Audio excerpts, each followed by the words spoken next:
salaatu allazi fi kulli sahrin wa fi safar hamaani ala maahin maal absa wa safar salaatu allazi fi kulli sahrin wa fi safar. mbokku jullit yi fi teew yëpp di nuyu mbokku taalibe yi fi teew yëpp kenn ku ci nekk ñu nuyu la ci sa tur ak ci sa sant. di santaat bu baax a baax suñu borom subhanahu wa taala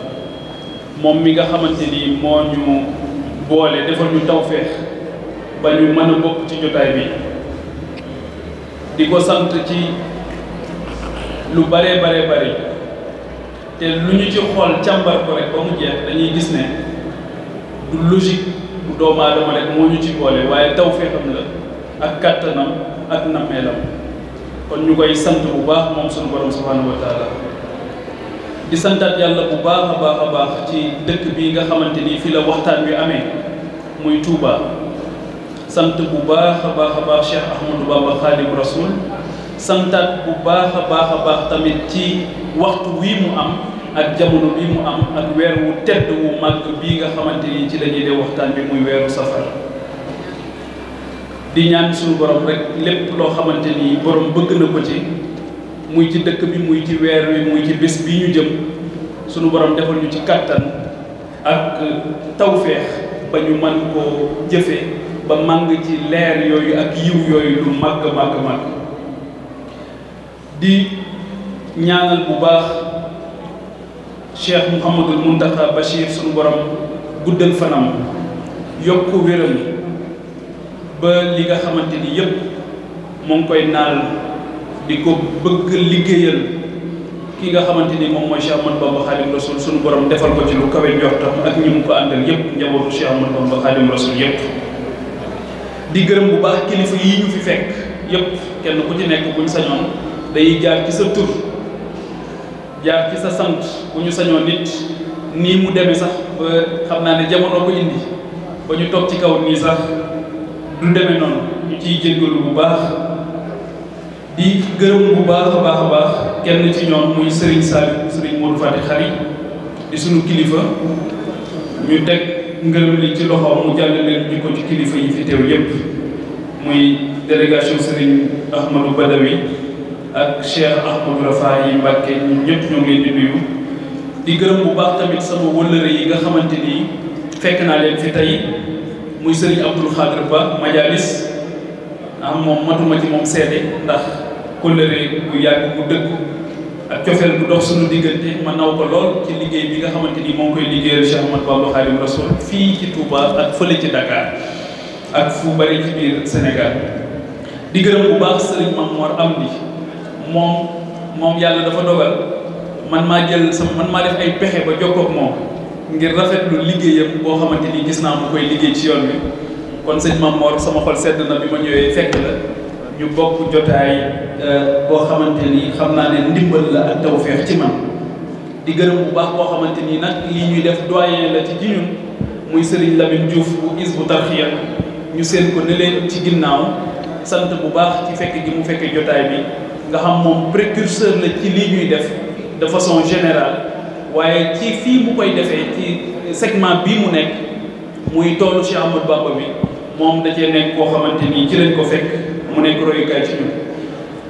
di gërëm bu baax waa Rafah TV di ci jiital Serigne Moutala ñoom sëñ Abdoulahat ak ñoom ñëpp ñoom Cheikh Taye ak ñoom Soxna Diar ak ñoom ñëpp ci seen liggéey ak seen taxawaay man ak Rafah TV nag c'est une longue histoire ndax ba sëñ Moutala di def su sëriñ Ahmadou Rafahi def xutba mu koy filmer portable am yaakaar naa à l'époque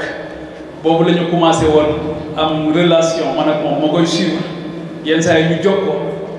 man naw ko lool ci taxawaayam ak détermination ak yitte moo tax thème bi mu ko choisir ci loo xamante ni man ak moom waxtaanuñ ci laa xam ne am na conscience ci mission bi mu am ak responsabilité bi mu am mais surtout ci fii nga xamante ni fi la ko yàlla nattoo mu ko fiy exercer muy Touba te loolu di leen si dellu si waat ci biir waxtaan bi waxtu bi dafa gàtt moo tax dama koy tënk rek comme ay borom xam-xam ñoo fi toog dama koy tënk rek xam naa après ci discussion yi dinañ mën a dellu si waat ci yu bari. média et société déjà lii njëkk a leeral mooy média su amee société moo am moo tax mu am société mooy am ba pare ñuy xool seeni convention sociale yu ñuy doxale maanaam seeni code sociaux yoo xamante ni moom la ñuy doxale nan la ñuy def ba dund gi mën a mucc ay ci seen biir ndax daje nañu ba noppi comme yàlla dogal na daje nañu ba noppi bokk nañu am pàcc ba noppi yàlla dogal na it kenn ku ci nekk mënul di dund rek faaw ñuy jëflante di demlante ak di dikkalante di jokkalante yenn saa yi ñu tooñante di war a jéggalante yenn saa yi ñu tooñante te duñu mën a jéggalante ci suñu biir am leneen lu ñu war a àtte ngir kenn ku ci nekk ñu jox ko lay àqam ku jël ak keneen ñu mën ko delloo àqam loolu mooy am société daal di am ci biir loolu nag jamono di dox lu yàggoon la sax xëy na dañ ko formaliser wul woon ndax média loolu kon mooy société média mooy toute forme de diffusion loo xam ay canal yoo xam dinañ koy utiliser pour mën a jottali xibaar kon lu yàgg am la ba àdduna sosoo mën nañoo waxee noonu wala lu ko jiitu sax ndax bu ñu xoolee ba ci suñu borom subhanahu wa taala ni mu jëflantee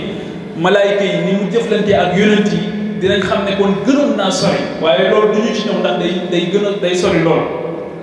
nga xam ne kon jamono bu nekk dina am fu information di jóge di am fu mu dem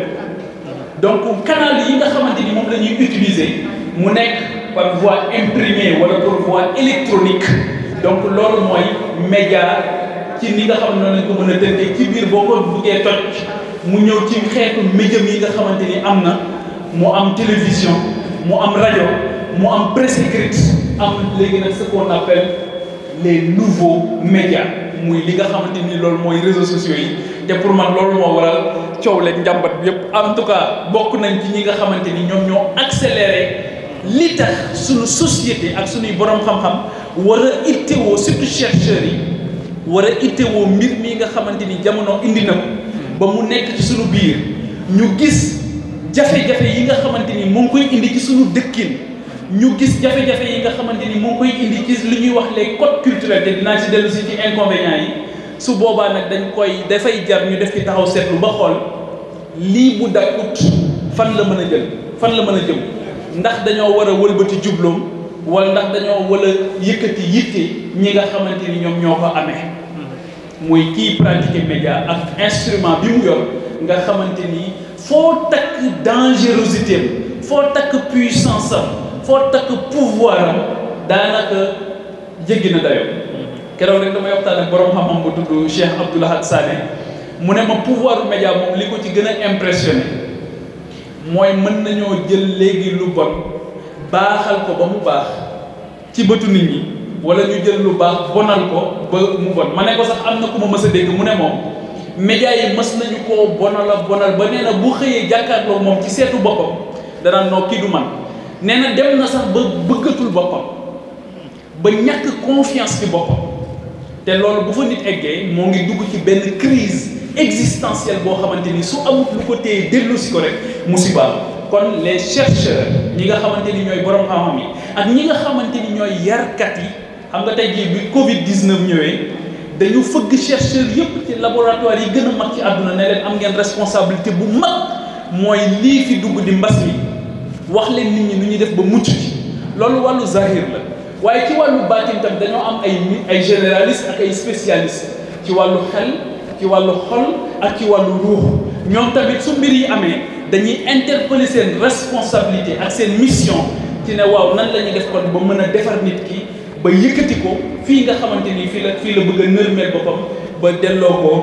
ci fi nga xamante ni loolu la suñu borom bëgg ci moom loolu la it borom dëkk bi bëggoon ci ñun mooy delloo doomu aadama ci melokaanam bi nga xamante ni moom mooy bëgg na rafet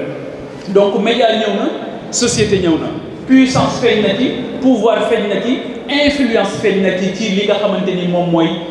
population yi puissance boobu nag ak influence boobu am na solo ci benn fan ndax wax naa ko léegi ne lu yàgg ba jamono amee ba tey wala ba àdduna amee ba tey dañuy soxla di amee information waaw bu ñu amee information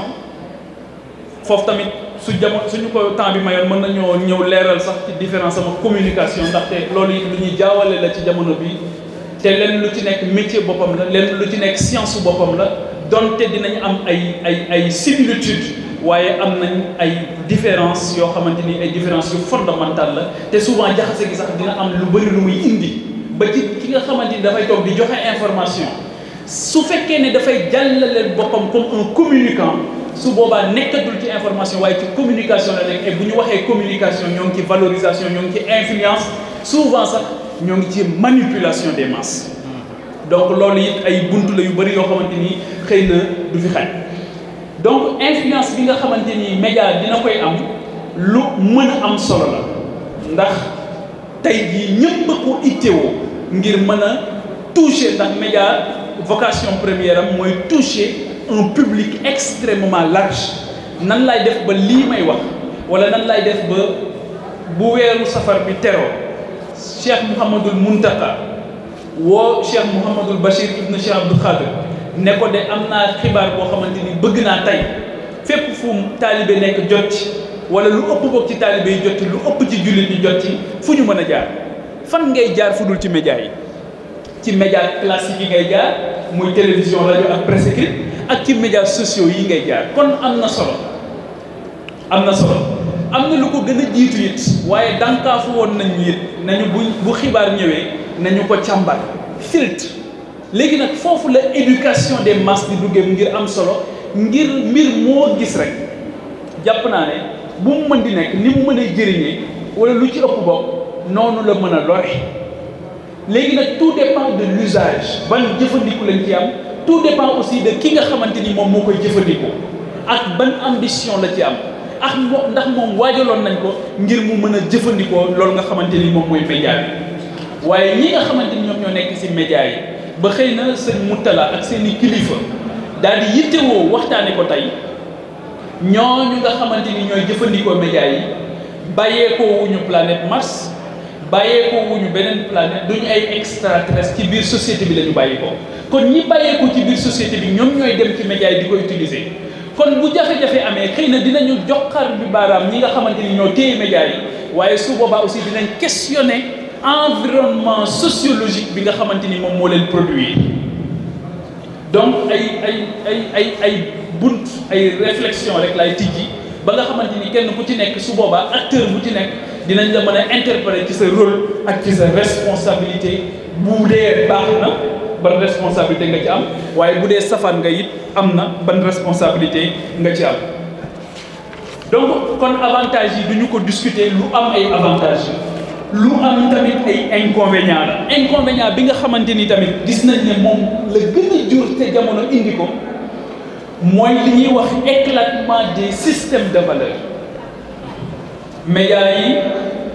loolu dafa nekk beneen jafe-jafe boo xamante ni dañu ko am parce que ci ñoom la ñuy jaar di def promotion valeur wala sax promotion anti valeur wala promotion kuy incarner ay valeurs yu ñu partagé parce que waxoon naa léegi ne suñu vie en société dafa laaj ñu partager ay valeurs bokk ay centre d'intérêt foofu laay jeexale sax su ma ciy ñëw ci le cas spécifique de Touba donc su fekkee ne éclatement des valeurs am na te médias yi di ci jouer rôle bu mag a mag parce que su boobaa ki nga xamante ni moo wéet ak ay nitam di leen yar dafa am beneen autorité buy exercer influence ci ñoom te du ko yëg muy médias yi que ça soit les médias classiques que ça soit les médias nouveaux benn borom xam-xam bu tudd Dominique Voldon nekkoon Québec Canada def ci benn jàngat bu am solo bi mu defee astafirullah France la nekk mais ki nga xamante ni moo njëkk a def jàngat bi dafa tudd McLuhan moom France la moom Québec la nekk mais Dominique Voldon moom moo nekk France di gëstu di nekk chercheur ci wàllu média ak société comme li ñuy waxtaane nii ci CNRS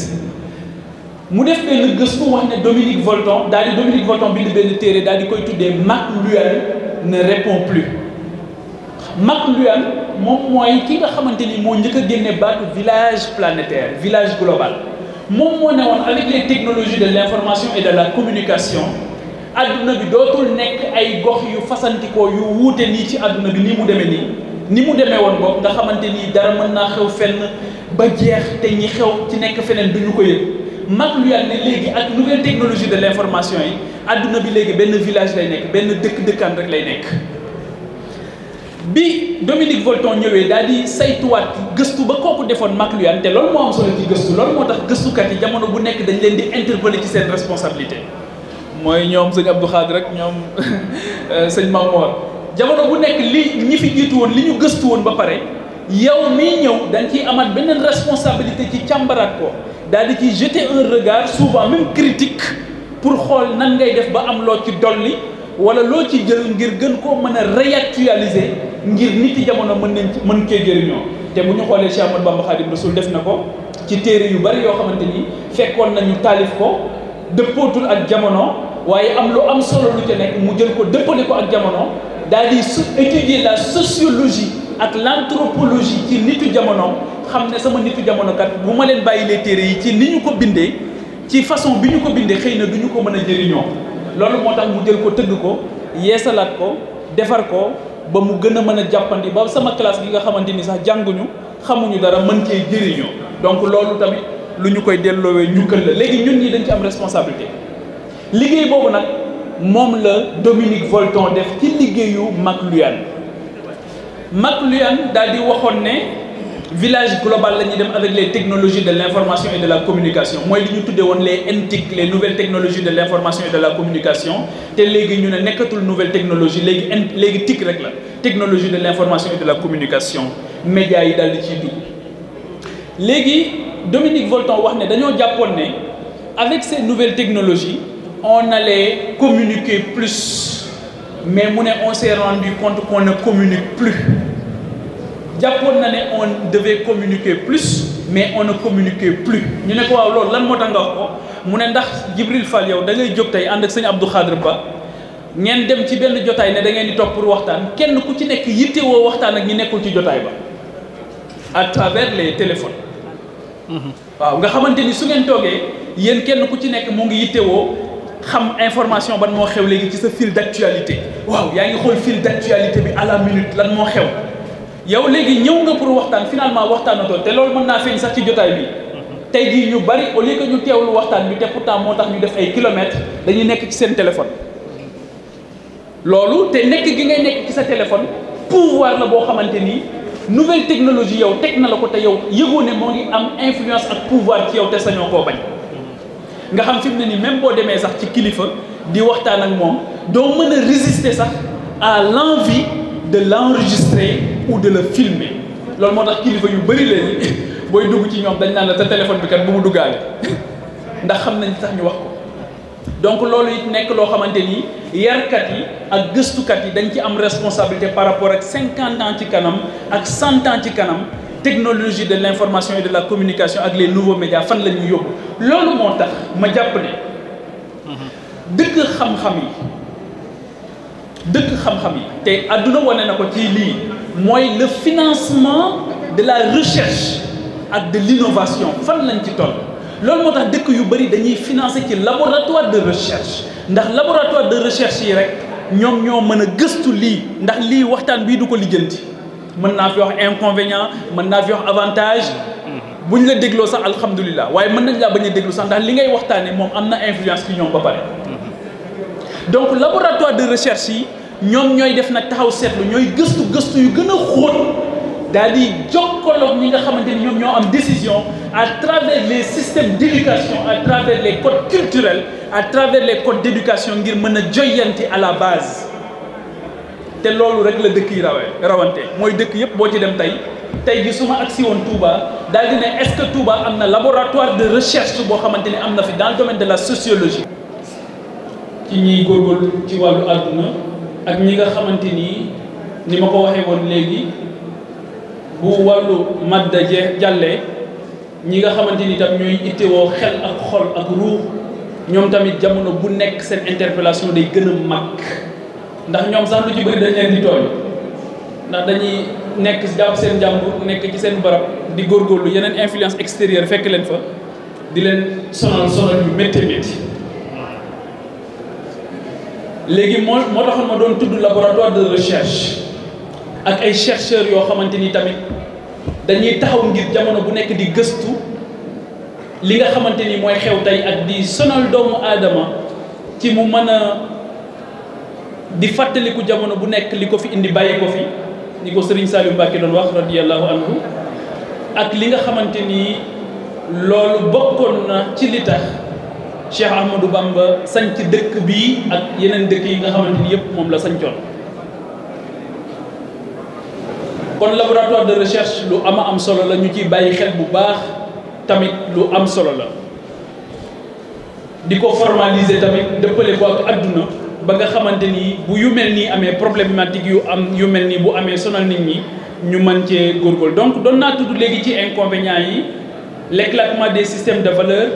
ak des modèles culturels foofu tamit dafa am solo surtout les médias sociaux da ngay gis léegi li ñu gën a bañ mooy ñu ne diw de ku baax la diw ku baax la génne ko ci médias sociaux tey yow mi ko génne sax da ngay dem ba ne man est-ce que kii waroon naa ko génne ci médias yi ne waroon ne ku baax la ndax di nga ci fekk ñoo xamante ni tey ab armée la ñuy nekk waaye seen yitte mooy bala ñoo tëdd dinañ bëgg a influencer nit ñi gëm loo ne leen kii du ku baax ku bon la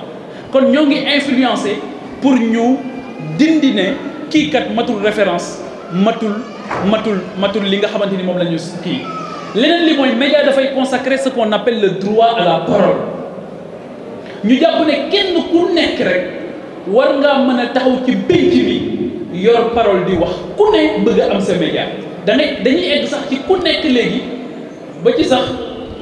nga jiite mbooloo adduna wala nga jiite mbooloo diine da ngay jàpp ne da ngaa war a am sa média jàpp nga ne daal yow lii ngay def kenn validé wu la ne la lu baax la wala lu baax la ci société bi jàpp nga ne yow da ngaa war a am sa média war a am it say taskatu xabaar ñu lay jàllaleel say média yenn saa yi nga jël ku sawar lool ci sa mbooloo ne ko yoreel ma média bi deful formation bi amul éducation bi amul dara ci xam-xam bi nga jël ko jox ko arme bu puissante noonu soo moytuwul bés booy subir les dégâts collatéraux su boobaa doo ko yëg ndax média bu mën di am ci kaw suuf dafa am lu ñuy wax la régulation il faut que mu am régulation su fekkee ne nit ki nag amul taw feexu di bàyyi xel boromam ci liggéey bi nga xamante ni mu ngi koy liggéey jëmale ko ci doomu aadama yi su boobaa foog mu am nag benn instrument boo xam nit ñi ñoo koy wut comme ni ko CNRA nekkee tey ci Sénégal te ñu dem ba sax ci biir journaliste ñu am lu ñu tuddee le tribunal des pairs waaye tamit dañuy gis ne jamono bu nekk day am ce qu'on appelle un vide juridique mooy nit ki dina yor instrument bi di def sax xëy na njombe te kenn du ko mën a teg loxo ndax kenn xamul fu mu nekk ndax ab ordinateur am rek la yor amul siège comme Rafa TV gis naa leen keroog sax mbedd bi ñu nekk ñu bëgg ko tuddee rue Rafa TV am ku xuloog ñoom ci internet bi ne leen noo fii kër Soxna May moo nekk ci koñ bi su rue bi di tudd rue Soxna May lay tudd waaye xam naa ne bu ngeen góorgóorloo mën ngeen a am seen rue bu bopp yàlla wala ngeen lëkkaloo yàlla baax na donc di wax ne vide juridique bi da ciy am ndax da ngay gis koo xamante ni day yor téléphone portable am wala muy yor ordinateur am ñu koy régler loo ay compte saa bu xëyee ba ngoon jot di ko dalloo ci kaw ay nit di ko dalloo ci kaw ay gor ndax 200 000 francs bañ koy jox wala 100 000 francs bañ koy jox moom loolu la nekkee waaw loolu nag su amee yoon dafay taxaw mooy yoon boo xamante ni nit ñi ñoo koy def mais su boobaa aussi éducation dafay taxaw ngir nit ki mën a am li ñuy wax conscience am mën jamono bu nekk mu xam ne kat moom instrument bii ko jox mën na cee amee ngërëmal yàlla waaye mën na ko cee ñàkke su boobaa it moo tax éducation bi di am solo ndax dinañ ko xamal bu boobaa balaa instrument bi di ñëw ci loxoom dinañ ko xamal ne ko loo am ci kaw suuf lu dul ngërëmal yàlla ko gën loo ñàkkit te am ngërëmal yàlla ñàkkoo dara mu xam valeur am ngërëmal yàlla ba pare xam jëriñ gi mu koy jëriñ ba pare nangul tamit dogal bi nga xamante ni yàlla dogal na ko ci moom mooy dundam dafa gàtt lool te bés dina ñëw instrument boobu dañ ci loxoom la mu te doon amee it dañ ci loxoom mu daal di dem wéet ak suñu borom ak ay jëfam léegi la mu doon ci jëf rek loolu lañ koy àttee su boobaa donc loolu ça va c'est beaucoup plus profond fi may jeexale rapidement sëñ Abdou Khadre mooy ci Touba nag ñi nga xamante nii nag ñooy exercer métier journalisme métier média de façon globale, que ce soit les médias classiques, que ce soit les médias sociaux, ci biir Touba ñoom nag dañoo am responsabilité bu gën a mag ndax waxtaan na neex borom kër Touba dañoo ñëw ak loo fi mën di indi ak métier boo fi mën di exercer da ngaa ñëw fekk borom dëkk bi am projet de société ba pare am ay code culturel am ba pare am ay valeurs yu mu bëgg ba pare yemu ci sax daal di defaroon constitution daal di ko fiy bàyyi. xam nga tey jii France boo ñëwee ak loo sawar da nga fay fekk la constitution de la 5e république ñu ne la sawar nga lool de waaye loo sawar mënoo koo yokk loo tayel it doo ko wàññi dëkk bi it dafa am lu fi borom dëkk bi bëgg donc média bu fi ñëw dafay du média, ça va même au-delà des médias. Quel que soit le métier que tu pratiques, soo xasee dugg Touba da ngay bàyyi xel ne fii kat dëkk bii ma ñëw dafa am ay code culturel dafa am valeur yoo xamante ni moom la ñu bëgg jamono bu nekk di ko yëkkati muy gën di jolli jamono bu nekk di gën a màgg jamono bu nekk di gën a am solo jamono bu nekk te loolu li ci jiitu mooy nga xam ne dëkkub diine nga ñëw waaye dëkkub xam-xam nga ñëw. Diine vraiment au sens large du terme diine it au sens large du terme mbaax au sens large du terme te Serigne Touba li mu bëggoon ci képp koo xamante ni fekk nga ko ci dëkk bi te mu jiital ko ci njabootam mooy un capital humain de qualité te loolu la fi bàyyi loolu la fi nekkoon ñi mu doon yar loolu la leen doon yaree waaye bi mu demee ñi nga xamante ni ñoom ñoo ko wuutu ñoom it loolu la ñu wane te loolu nag média mënu ko yàq média waru ko yàq média dafa war a bokk ci ñi nga xamante ni ñoom ñoo koy yëkkati jamono bu nekk di ko wane jamono bu nekk te loolu moo tax Rafah TV am solo lool. loolu moo tax Rafah TV am solo dans son inspiration waaye loolu moo tax Rafah TV am solo ci ki nga xamante ni moom la ñu ko tuddee mu leen di gunge ci liggéey bi muy Cheikh Ahmadou Rafahi ibn Cheikh Mouhamadou Fadal Mbacké taxawaayam tey muy ci biir réew mi muy ci bitim réew yoonu murit amal ko njukkal bu baax a baax te loolu mooy avantage wu média ndax tey jii bari na ku ko xam te ci média la ko xamee bari na ku jàng ci moom njàngaleem Serigne Touba te ci média nga ko xamee média de masse donc muy impacté à travers les médias donc loolu moo tax responsabilité bi day gën a mag responsabilité bi ci ki nga xamante ni moom mooy rejoindre Rafah TV man tey nga xam su ma ñëwoon tey jii di rejoindre Rafah TV war nañu maa auditionné ba xool ndax man méngoo naa ak war may dëkk bi waaye war naa am beneen dimension formation ci biir média bi nga xamante ni dina contrôler man contenu bi nga xamante ni moom laay indi parce que li tax média africain yi am jafe-jafe mooy dañoo am défi contenu Afrique dañoo am défi contenu quand tu mets pas du contenu mais keneen mooy ñëw defal le contenu et aujourd'hui c'est ça qui nous arrive en Afrique au Sénégal et peut-être que c'est ça qui peut arriver à Touba si on n'encadre pas les médias fii ci dëkk bi donc loolu mooy défi bu njëkk bi mooy la législation mooy tey képp ku yor média di ko exercer ci dëkk bi war nañoo xam fan nga nekk siège bi war nañoo xam kan moo ko yor war nañu tam jamono bu nekk sax ñuy def taxaw seetlu ci ñi nga xamante ni ñoom ñoo fi am média parce que wax naa leen ko xam nañu ko ñoom ci seen bopp responsabilité bi ñu am mooy waxtaan na neex borom kër te fii jaay fii professionnalisme parce que damay wax ne média yi bu ñu ñëwee comme juddoowuñu fii buñ la ko indee waroo koo def comme ni ñu def cette démocratie là te dañ la naan média dafa bokk ci démocratie mais ban démocratie est-ce que c'est une démocratie à l'occidentale wala ndax c'est une démocratie qui doit nous ressembler et nous rassembler est-ce que suñu démocratie tey jii boo jëlee la démocratie à l'occidentale te démb laa ciy déglu benn borom xam-xamu tubaab mu ne la démocratie ne fait que nous diviser te démocratie loolu rek lay indi day diviser dama koy joxe benn exemple tey jii bu ñu bokkoon benn kuréel man ak sëñ Abdou Khadir mi suñu amul capacité d'accord ci kan moo ñuy jiite kuréel googu suñu voté rek boo moytul kuréel gi xaaj na ñaar te ñii nga xamante ni ñoom la ñu gagné dañuy ñaanal ki gagné yàlla na bu mu réussir difficulté boobu tamit dañu ko nekk donc loolu moo tax il nous faut penser la démocratie il nous faut la repenser et il nous faut l'acclimater ñu dëppale ko ak li nga xamante ni moom mooy les us et coutumes noonu mu aajowoo ci démocratie noonu la aajowoo ci li nga xam démocratie daf ko indi te médias yii nag ñu amee démocratie moo ko indi il nous faut donc des médias qui nous rassemblent et nous ressemble et qui puisse accompagner suñu développement économique et social. nan la ñuy amee média yoo xamante dinañ ñu nuru ba pare di ñu boole ci li nga xamante ni moom mooy essentiel ba pare di gunge suñu dox jëm ci ñu am dund gu mucc ayib ñu am dund goo xamante ni dund gu baax lay nekk waaye jamono bu nekk ñu koy gën a baaxal ci ni nga xamante ni noonu la ko sëriñ bi bëggee woon ci ñun ba nga xamante ni yuuxu ga sëñ Moussa Ka yuuxu woon ñun kat du ñu ko yuuxu tey du ñu ko yuuxu ëllëg mooy boo ñu joxee lan ñu joxoon dootuñu def nañu defoon